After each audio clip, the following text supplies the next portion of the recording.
রমেশবাবু বাড়ি এসেই গত 5 মাসের সমস্ত সিসিটিভি ক্যামেরার ফুটেজ চেক করলেন এবং সমগ্র ঘটনার সত্যতা বিচার করে তিনি অবাক হয়ে গেলেন। আশ্চর্য, তার মানে অহনার সব কথাই সত্যি। গত 5 মাসে বাইরের থেকে কোনো ছেলেই বাড়িতে আসেনি, এমনকি অহনা বাড়ির বাইরে পর্যন্ত বেরোয়নি। অহনার এমন আচমকা গর্ভধারণের কোনো সূত্র না খুঁজে পেয়ে রমেশবাবু তাজ্জব হয়ে গেলেন।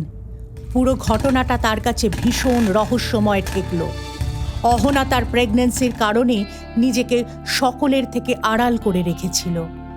মানুষের সঙ্গে দেখা সাক্ষাৎ, মেলামেশা একেবারে বন্ধ করে দিয়েছিল সে। কেবল তার শরীরের মধ্যে বেড়ে ওঠা সেই নিষ্পাপ শিশুটির সঙ্গে আপন মনে কথা বলতো। অহনা!